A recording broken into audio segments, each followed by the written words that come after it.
Welcome to part 6 of the GLAD Learning Byte program. The topic is responding to incidents. Note that this is for small-scale emergencies, not a large-scale major catastrophe, which is covered in topic 11 under emergency preparedness.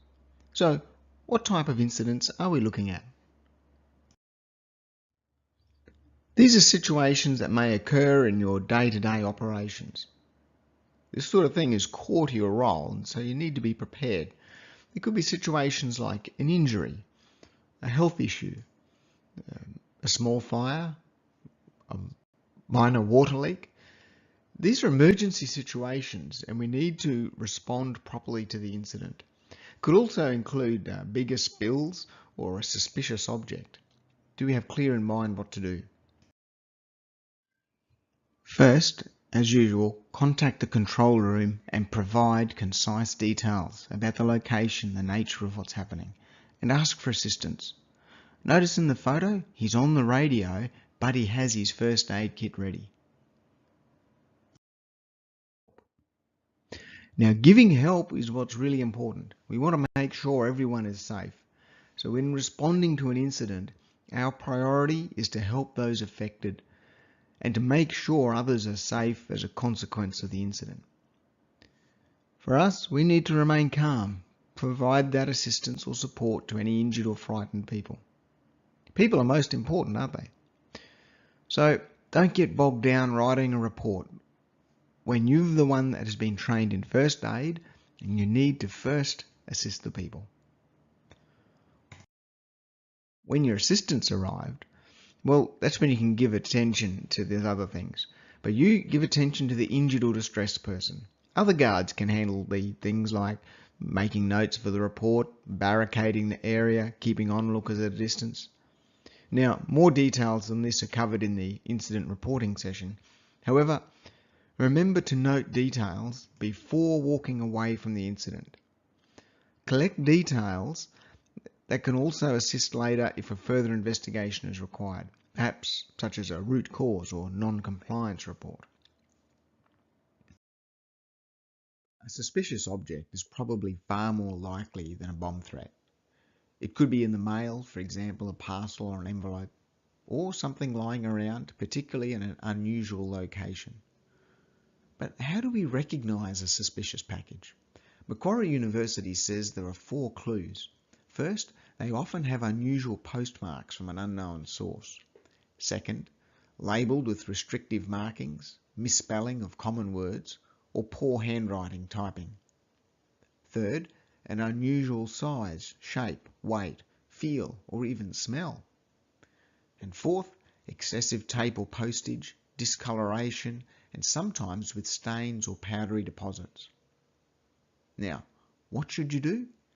Don't touch it. Leave it there until it can be examined. Keep people away from the immediate area if you can, and escalate the situation by informing your supervisor. Note this procedure. This is an example of a standard operating procedure from a poster. Notice it says not to tell other people. Why not? Well, we don't want to create general panic. But what is the procedure on your side? Well, we're going to cover more on bomb threats in the session on emergency procedures. But for now, what will you do? Make sure you are familiar with your site procedures. It is expected that all officers become familiar with the site procedures for emergencies. Each site is different and has specific locations for first aid kits, spill kits, fire extinguishers and wheelchair access. If your site uses numeric or colour codes, for example code red, learn these well so that you can relay the correct code when contacting the control room. The key idea is to be prepared, because we can easily become oblivious and ignore familiar signs. So don't take risks or jeopardise the safety of others. Know when to escalate a situation, because a minor emergency may become a major emergency, but it's better if we can prevent that from happening. Consider what assistance the emergency services may require if they need to come on site. This could include ensuring access to the building or driveways are clear, providing directions to the closest or best entry points, ensuring bystanders are not blocking or crowding corridors to access the injured persons. It's important to be able to think clearly and assist other people.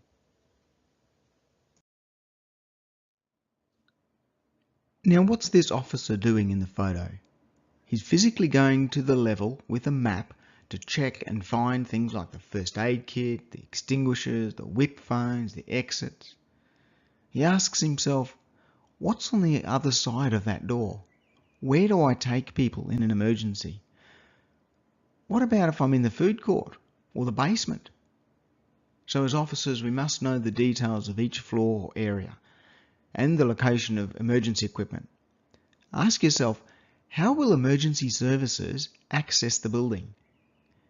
You know, it's interesting, in very stressful or emotional situations, our brains can go to mush and we just basically act on instinct. So we need to train that instinct. We need to have the procedures and locations rehearsed beforehand. Otherwise, we might just act crazy in an emergency situation. Physically walk it with a map, find all these points. So, what do you need to do? Help people. Contact the control room, know the procedures, and know your area. So don't forget to complete the short test below. Hey, and thanks for joining us. Hey, just one last thing. We'd love to hear your comments, so send us an email to feedback@learningsphere.com.au with your thoughts. Okay, see you next time.